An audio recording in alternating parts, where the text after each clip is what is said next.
नमस्कार दोस्तों, MPN academy में आप सभी का हार्दिक अभिनंदन है। प्रस्तुत है weekly current affairs test series episode number 39। पहला प्रश्न है, आईपीएल 2025 का खिताब किस टीम ने जीता? Which team won the IPL 2025 title? बहुत ही आसान प्रश्न है। सही जवाब है option number C, royal challengers Bengaluru RCB. IPL 2025 का फाइनल अहमदाबाद के नरेंद्र मोदी स्टेडियम में हुआ, जहां आरसीबी ने पंजाब किंग्स को 6 रन से हराकर अपना पहला आईपीएल खिताब जीता। आरसीबी के कुणाल पांड्या को प्लेयर ऑफ द मैच चुना गया, जबकि सूर्य कुमार यादव को प्लेयर ऑफ द टूर्नामेंट चुना गया। विश्व पर्यावरण दिवस पर प्रधानमंत्री द्वारा लगाए गए पौधे का नाम क्या है? What is the name of the plant planted by the prime minister on world environment day? The right answer is option number C, Sindoor. प्रधानमंत्री ने नई दिल्ली में अपने आधिकारिक निवास 7 लोक कल्याण मार्ग पर सिंदूर का पौधा लगाकर विश्व पर्यावरण दिवस मनाया। यह पौधा बिक्सा ओरेलाना एक छोटा उष्णकटिबंधीय झाड़ी है और अपने चमकीले लाल बीजों के लिए प्रसिद्ध है। इसे आमतौर पर अंग्रेजी में अनाटो और हिंदी में सिंदूर का पौधा कहा जाता है। यह ब्राजील का मूल पौधा है, लेकिन दक्षिण और मध्य अमेरिका के अन्य क्षेत्रों में भी उगता है। यह Peru, Mexico, Ecuador, Indonesia, Bharat, Kenya और पूर्वी अफ्रीका जैसे उष्णकटिबंधीय देशों में उगाया जाता है। खीर भवानी त्योहार किस राज्य या केंद्र शासित प्रदेश में मनाया जाता है? The Kheer Bhavani festival is celebrated in which state और union territory? The right answer is option number A, Jammu और कश्मीर। न्यूज में क्यों है? पहलगाम में हाल ही में हुए आतंकवादी हमले के कारण कश्मीर के खीर भवानी मंदिर में वार्षिक ज्येष्ठ अष्टमी उत्सव में बहुत ही कम लोग शामिल हुए। यह महोत्सव, जिसे मेला खीर भवानी भी कहा जाता है, हर साल ज्येष्ठ अष्टमी पर कश्मीरी पंडित समुदाय द्वारा मनाया जाता है। यह जम्मू और कश्मीर के गंदेरबल जिले के तुलमुल्ला गांव में खीर भवानी मंदिर में होता है। यह मंदिर देवी रागन्या देवी को समर्पित है, जो कश्मीरी हिंदू परंपरा में एक महत्वपूर्ण देवी है। अमरनाथ यात्रा के बाद यह कश्मीर घाटी में सबसे बड़ा हिंदू धार्मिक समागम है। भारतीय पुरातत्व सर्वेक्षण ने तमिलनाडु के किस जिले में नवपाषाण कालीन चट्टान की खोज की है? The archaeological survey of India ASI discovered a Neolithic rock groove in which district of Tamil Nadu? The right answer is option number ए, कन्याकुमारी। यह हथियारों को तेज करने के लिए नवपाषाण युग के दौरान बनाया गया था। नवपाषाण युग, जिसे नया पाषाण युग भी कहा जाता है, प्रागैतिहासिक मानव विकास का अंतिम चरण था। इसने शिकार और संग्रह से खेती और पशुपालन की ओर बदलाव को चिन्हित किया। यह अवधि होलोसीन युग के दौरान लगभग 10,000 ईसा पूर्व शुरू हुई थी। नवपाषाण क्रांति मध्य पूर्व में उपजाऊ अर्धचंद्र में शुरू हुई और बाद में भारत और अन्य क्षेत्र में फैल गई। हाल ही में खबरों में रही दिबांग नदी किन राज्यों से होकर बहती है? Dibang river that was recently seen in the news flows through which states? The right answer is option number A, Arunachal Pradesh और असम। न्यूज में क्यों है? भारतीय वायुसेना ने हाल ही में 14 लोगों को बचाया, जिसमें असम के 13 लोग शामिल थे, जो दिबांग नदी में आई बाढ़ के कारण अरुणाचल प्रदेश के एक द्वीप पर फंसे हुए थे। आइए इस नदी के बारे में जानते हैं। यह ब्रह्मपुत्र की एक महत्वपूर्ण सहायक नदी है। अरुणाचल प्रदेश के एक जिले दिबांग घाटी का नाम इसी नदी के नाम पर रखा गया है। दिबांग अरुणाचल प्रदेश के ऊपरी दिबांग घाटी जिले में भारत चीनी सीमा पर केया दर्रे के पास से निकलती है। दिबांग नदी की प्रमुख सहायक नदियां कौन कौन सी हैं? द्रई, मथुन, तलौन, एमे, अही, एमरा और आवा। किस संगठन ने ध्रुव नामक डिजिटल नीति शुरू की है? Which organisation has launched a digital policy titled Dhruva? Full form क्या है इसका? Digital hub for reference and unique virtual address. The right answer is option number C, डाक विभाग, डिपार्टमेंट ऑफ पोस्ट्स। यह देश भर में digital address, digital public infrastructure यानी DPI बनाने की दिशा में एक बहुत बड़ा कदम है। ध्रुव एक जियो कोडेड मानक और inter operable digital address system प्रदान करता है। इसका उद्देश्य सरकारी और निजी क्षेत्र में पते से जुड़े सवालों को सरल, सुरक्षित और सहमति आधारित बनाना है। इसका मुख्य विचार एड्रेस एज ए सर्विस है, जो उपयोगकर्ताओं को अपने पते के डेटा को कुशलतापूर्वक और नियंत्रण के साथ प्रबंधित करने की अनुमति देता है। यदि आपको 71वीं BPSC प्रीलिम्स एग्जाम के लिए करंट अफेयर्स का PDF चाहिए तो यहाँ पर जानकारी दी जा रही है। लेकिन आइए सबसे पहले जानते हैं कि एमपीएन एकेडमी ऐप ही क्यों, क्योंकि हमने करके दिखाया है। दोस्तों, सबसे पहले हम केवल करंट अफेयर्स के PDF कोर्स लाया करते थे। इसमें ऑन एन एवरेज 30 क्वेश्चंस पर एग्जाम में टैली हुआ है। उसके बाद हमने अगले फेज में diamond static GK test series launch किया और टैली प्रश्नों की संख्या लगभग कितनी हो गई है, 46। उसके बाद पिछले साल हमने डायमंड स्टैटिक जीके नोट्स और एनसीईआरटी टेस्ट सीरीज लॉन्च किया था और टैलिड प्रश्नों की संख्या बढ़ के हो गई 90। तो आप देख सकते हैं 5 years 7 exams, consistency at its best, and that's MPN academy for you. इस बार हमने टैली का टारगेट रखा है 120, क्योंकि इस बार एक नया कोर्स लॉन्च हुआ है चैप्टर वाइज एमसीक्यूज, साथ में बीपीएससी पीवाईक्यूज। साल भर के करंट अफेयर्स को आप सिस्टमेटिक तरीके से केवल 18 घंटे में रिवाइज कर सकते हैं। कैसे? वीकली करंट एमसीक्यूज, इसमें आपको नेशनल और इंटरनेशनल का 50 पीडीएफ मिलेगा। एक पीडीएफ को रिवाइज करने में 6 मिनट का समय लगेगा, तो कुल 5 घंटे में इसे आप रिवाइज कर पाएंगे। Monthly current affairs short notes है, नेशनल और इंटरनेशनल वर्जन का 12 पीडीएफ मिलेगा। एक पीडीएफ को रिवाइज करने में 30 मिनट, तो कुल 6 घंटे में इसे रिवाइज कर पाएंगे। और Bihar monthly current affairs MCQs और शॉर्ट नोट्स 14 पीडीएफ कुल मिलेंगे। एक पीडीएफ को रिवाइज करने में 30 मिनट, तो कुल 7 घंटे में इसे कंप्लीट कर देंगे। तो इस प्रकार से 18 घंटे में साल भर का कंटेंट आप एक बार में रिवाइज कर सकते हैं। Diamond static GK test series updated version है, ये अल्ट्रा इंपॉर्टेंट 2500 एमसीक्यूज मिलेंगे एक्सप्लेनेशन के साथ। ऐप बेस्ड 25 सेट है, एक सेट में 100 क्वेश्चंस रहेंगे। ये आपको diamond static GK notes course के साथ प्रोवाइड किया जा रहा है। डायमंड स्टैटिक जीके नोट्स में सब्जेक्ट वाइज पीडीएफ नोट्स मिलेंगे। एनसीईआरटी और स्टैंडर्ड बुक्स का यह निचोड़ है, फैक्ट्स और कंसेप्ट के साथ। इसमें आपको diagram, flow chart, pictures, tables और वन लाइनर्स मिलेंगे। कम समय में फास्ट रिवीजन आप इससे कर सकते हैं। एनसीईआरटी टेस्ट सीरीज, इसमें आपको class wise subject wise MCQs मिलेंगे।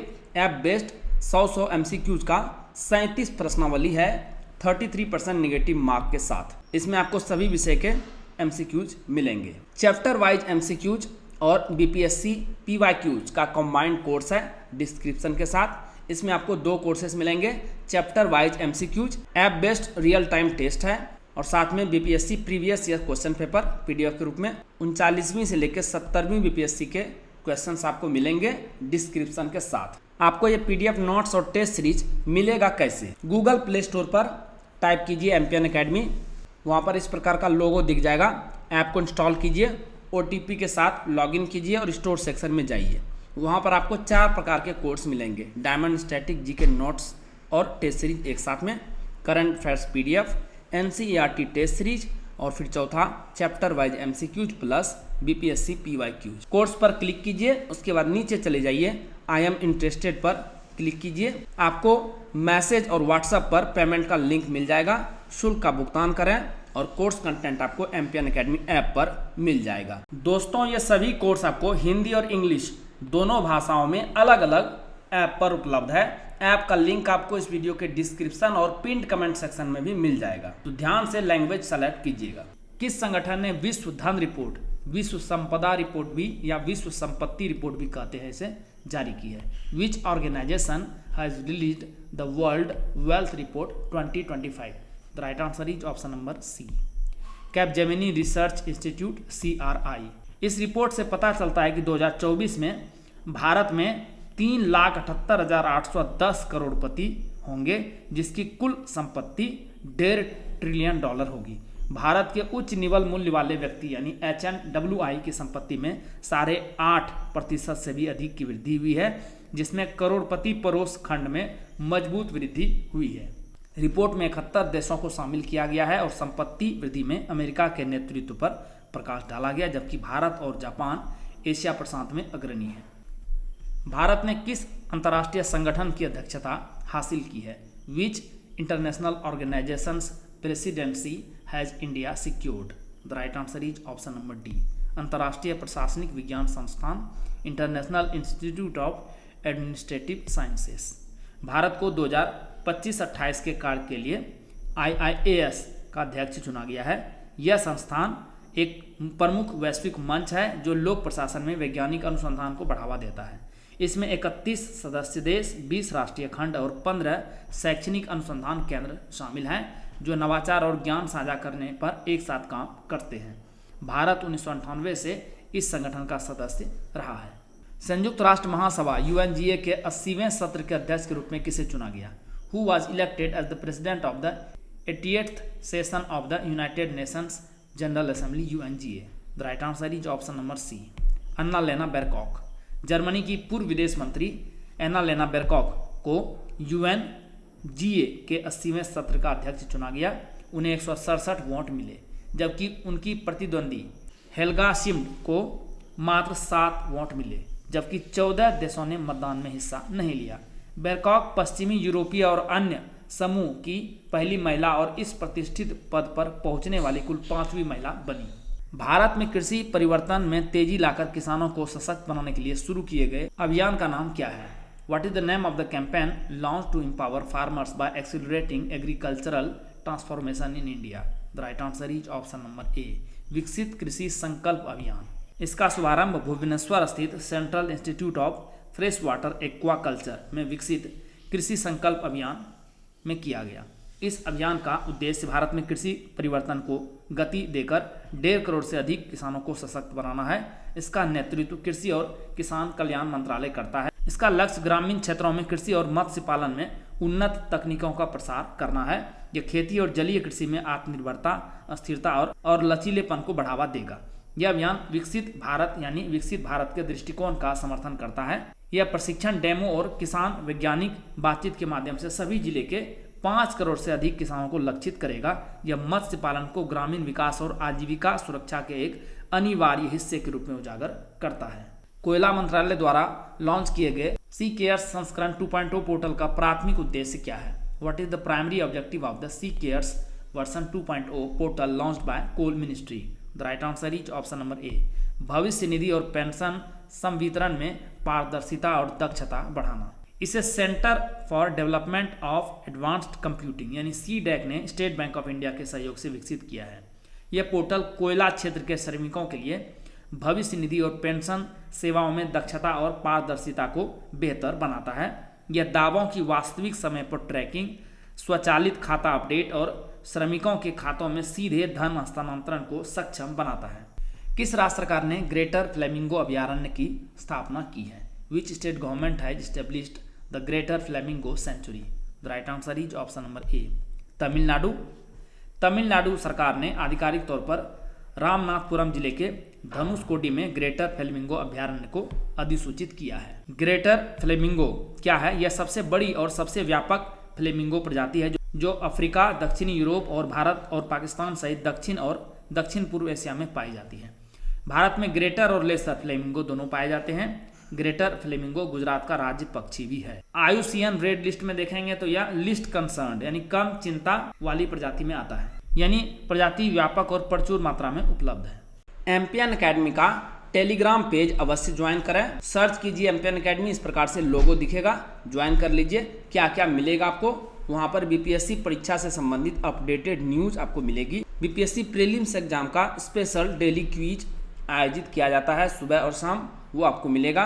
टेस्ट सीरीज जो ऐप पोर्टल पर है उसका शेड्यूल मिलेगा और एम्पियन अकेडमी ऐप कोर्सेस और यूट्यूब वीडियो के अपडेट्स भी आपको यहाँ पर मिल जाएंगे। तो इस पेज को अवश्य ही ज्वाइन कीजिए। मेनार और खींचन आर्द्र भूमि जो समाचारों में थी किस राज्य में स्थित है? Maynard and खींचन wetlands that was seen in the news are located in which state? The right answer is option number A, Rajasthan. News में क्या है? केंद्रीय पर्यावरण मंत्रालय ने राजस्थान में 2 नए रामसर स्थल घोषित किए हैं, उदयपुर में मेनार और फलोदी में खींचन।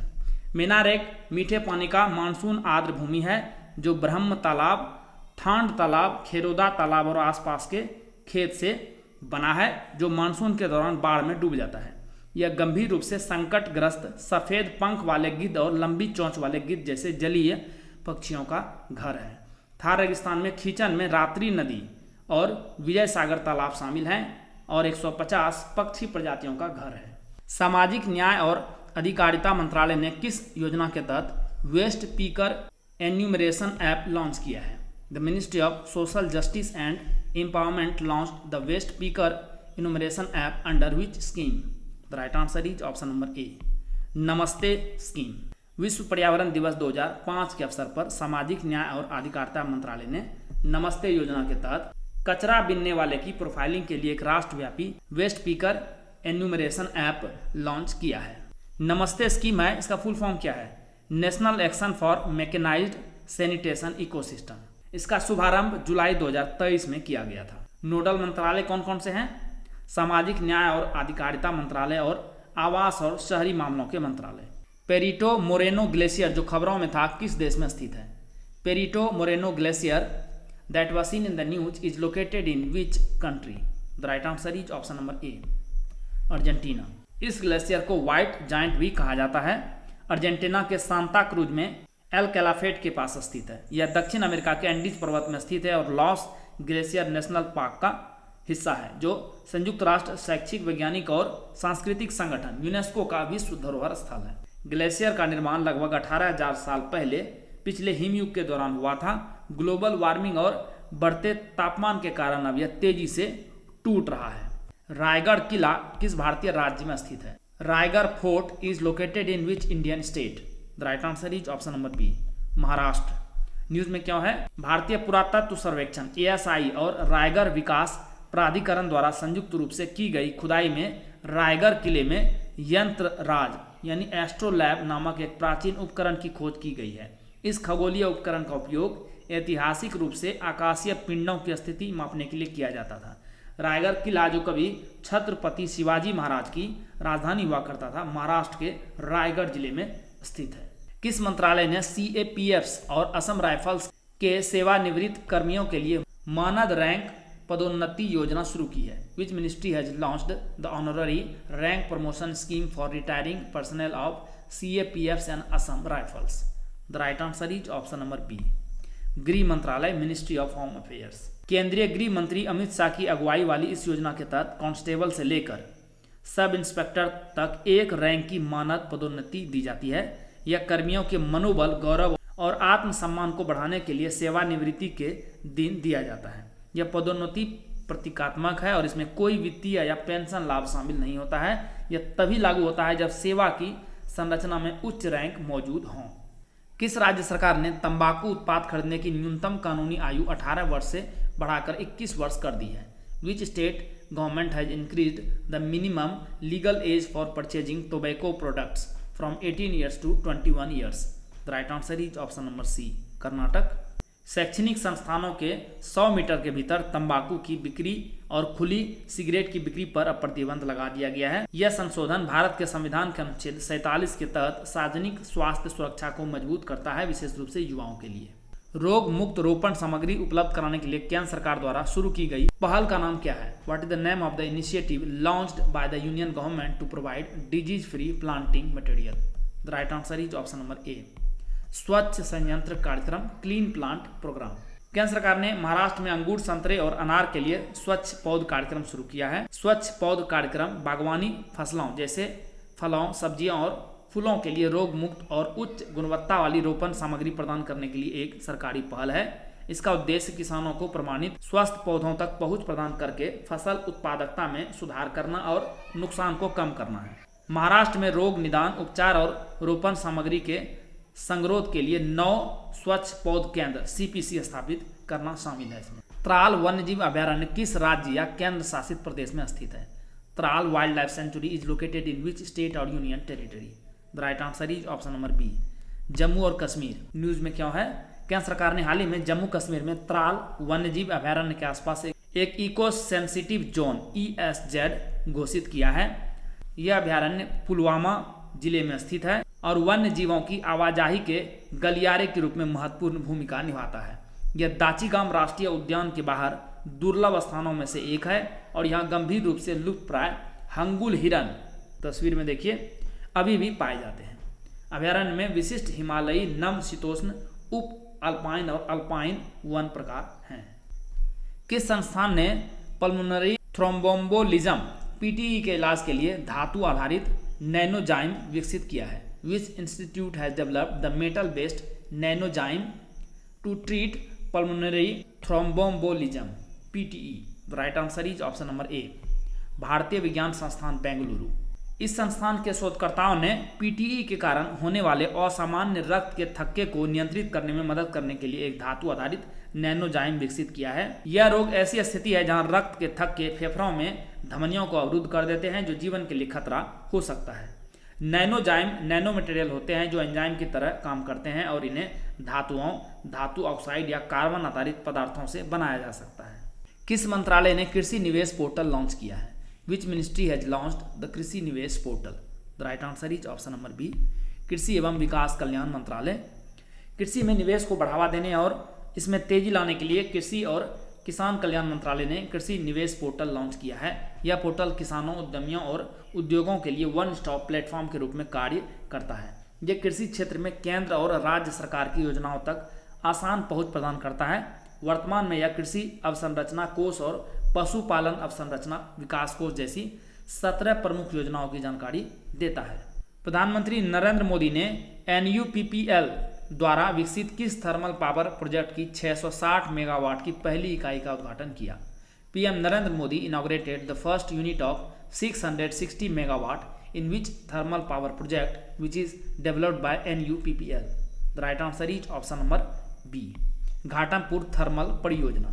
यह उत्तर प्रदेश के कानपुर नगर जिले में घाटमपुर ताप विद्युत परियोजना है, जिसमें 3x660 मेगावाट की यूनिट 1 को राष्ट्र को समर्पित किया गया। अर्ध शुष्क उष्णकटिबंधीय क्षेत्रों के लिए अंतर्राष्ट्रीय फसल अनुसंधान संस्थान ISRI-SAT का मुख्यालय कहाँ स्थित है? Where is the headquarters of the International Crops Research Institute for the Semi-Arid Tropics ISRI-SAT located? The right answer is option number D, Hyderabad. News में क्या है? ISRI-SAT ने विकासशील देशों के लिए अनुसंधान और सूचना प्रणाली यानी RIS के साथ मिलकर दक्षिण सहयोग के लिए ISRI-SAT उत्कृष्टता केंद्र की शुरुआत की है। ISRI-SAT ने दक्षिण के साथ एक समझौता ज्ञापन पर भी हस्ताक्षर किए, जो प्रशिक्षण और साझेदारी के माध्यम से दक्षिण सहयोग को बढ़ावा देने की भारत की पहल है। इस संस्थान की स्थापना 1970 के दशक में की गई थी। दुनिया का सबसे बड़ा कंटेनर जहाज MSC इरीना वर्तमान में किस देश के झंडे तले चल रहा है? The world's largest container ship MSC Irina is currently sailing under the flag of which country? The right answer is option number B, Liberia. दुनिया का सबसे बड़ा कंटेनर जहाज MSC इरीना केरल के विजिंजाम बंदरगाह पर अपनी पहली यात्रा कर रहा है, जो दक्षिण एशियाई बंदरगाह में इसका पहला प्रवेश है। यह Irina class ultra large container vessel का एक हिस्सा है और इसे 2023 में बनाया गया था। यह लाइबेरिया के झंडे के नीचे चलता है और इसे स्विट्जरलैंड स्थित मेडिटेरियन शिपिंग कंपनी द्वारा संचालित किया जाता है, इसीलिए MSC नाम इसका रखा गया है। यह कार्बन उत्सर्जन को कम करने के लिए एयर लुब्रिकेशन, ऊर्जा कुशल प्रोपेलर और उन्नत पतवार जैसी हरित तकनीकों का उपयोग करता है। किस देश ने नए करेंसी नोट जारी किए हैं जिनमें शेख मुजीबुर रहमान की तस्वीर हटा दी गई है और ऐतिहासिक एवं सांस्कृतिक स्थलों को दर्शाया गया है? Which country has issued new currency notes in which the picture of Sheikh Mujibur Rahman has been removed and historical and cultural sites have been depicted? The right answer is option number C, Bangladesh. 3 जून को मोहम्मद यूनिस के नेतृत्व में बांग्लादेश के अंतिम प्रशासन ने नए currency note जारी किए हैं, जिनमें अब शेख मुजीबुर रहमान की तस्वीर नहीं है। अपडेट की गई टका सीरीज में अब सुंदर दृश्य, विरासत स्थल और धार्मिक स्थल दिखाए गए हैं, ताकि राजनीतिक निहितार्थों को बेअसर किया जा सके। बयारकटा TB2 किस देश द्वारा विकसित एक मानव रहित हवाई वाहन UAV है? Bayraktar TB2 is an unmanned aerial vehicle UAV developed by which country? The right answer is option number A, तुर्की। ऑपरेशन सिंदूर के दौरान पाकिस्तान के तुर्की मूल के ड्रोन बेड़े के विफल होने के बाद तुर्की के बहुचर्चित बयारकटा TB2 ड्रोन को एक विनाशकारी प्रतिष्ठा का झटका लगा है। यह तुर्की निर्मित मीडियम एल्टीट्यूड लॉन्ग एंडोरेंस सामरिक मानव रहित हवाई वाहन है, जिसे खुफिया निगरानी, टोही और सटीक हमले मिशनों के लिए डिजाइन किया गया है। यह तुर्की का पहला घरेलू रूप से विकसित सशस्त्र UAV है। सिक्किम के संबंध में निम्नलिखित कथनों पर विचार करें। Consider the following statements regarding Sikkim. पूर्ण राज्य का दर्जा मिलने से पहले सिक्किम एक संरक्षित राज्य के रूप में कार्य करता था, यह कथन सही है। सिक्किम स्थित कंचनजंगा राष्ट्रीय उद्यान एक यूनेस्को विश्व धरोहर स्थल और एक नामित बायोस्फीयर रिजर्व दोनों है, बिल्कुल सही है, अभी कथन सही है। सो कौन सा कथन सही है? ऑप्शन नंबर सी, पहला और दूसरा दोनों कथन सही है। निम्नलिखित कथनों पर विचार करें। Consider the following statements. Kuiper belt Neptune से परे बर्फीले पिंडों और बौने ग्रहों का एक विशाल क्षेत्र है, बिल्कुल सही है यह। सेरेस क्षुद्रग्रह बेल्ट में मौजूद एकमात्र बौना ग्रह है, यह भी सही है। प्लूटो सबसे बड़ा और सबसे चमकीला बौना ग्रह है, यह भी सही है। सो कौन सा कथन सही है? ऑप्शन नंबर डी, पहला, दूसरा और तीसरा तीनों कथन सही है। दोस्तों जैसा कि बताया गया है, इस वीडियो लेक्चर का PDF आपको हिंदी और इंग्लिश दोनों भाषाओं में अलग अलग फुल डिस्क्रिप्शन के साथ मिलेगा, जिसे आप एम्पियन अकेडमी ऐप पर प्राप्त कर सकते हैं। दोस्तों आप इन PDF के सारे इस वीडियो लेक्चर को आसानी से लगभग 5 से 6 मिनट में रिवाइज कर पाएंगे, जिससे आपका बहुत सारा समय बचेगा, जिसे आप स्टैटिक पोर्शन पर खर्च कर सकते हैं और अपने टाइम को बेटर मैनेज कर सकते हैं। आइए अंतिम प्रश्न को हल करते हैं। निम्नलिखित कथनों पर विचार करें। Consider the following statements. Bharat का पहला पूर्णतः निजी रूप से वित्त पोषित, स्वदेशी रूप से विकसित मल्टी मॉडल वृहद भाषा मॉडल यानी LLM है, जो 22 भारतीय भाषाओं का समर्थन करता है। गलत कथन है ये निजी रूप से वित्त पोषित नहीं है, क्योंकि इसे सरकार का समर्थन प्राप्त है। वित्त पोषण सरकार द्वारा किया गया है। मल्टी मॉडल LLM को मानव भाषा और मल्टीमीडिया दोनों को समझने के लिए विभिन्न डेटा प्रकारों पर प्रशिक्षित किया जाता है। यह कथन सही है। सो कौन सा कथन सही है? Option number D. पहला स्टेटमेंट गलत है, लेकिन दूसरा स्टेटमेंट बिल्कुल ही सही है। दोस्तों इसी के साथ साप्ताहिक करंट अफेयर्स टेस्ट सीरीज के संस्करण को समाप्त करने की आपसे इजाजत चाहूँगा। वीडियो देखने के लिए बहुत बहुत धन्यवाद। Thank you very much. जल्दी मिलते हैं अगले वीडियो में। All the best for your exam preparation.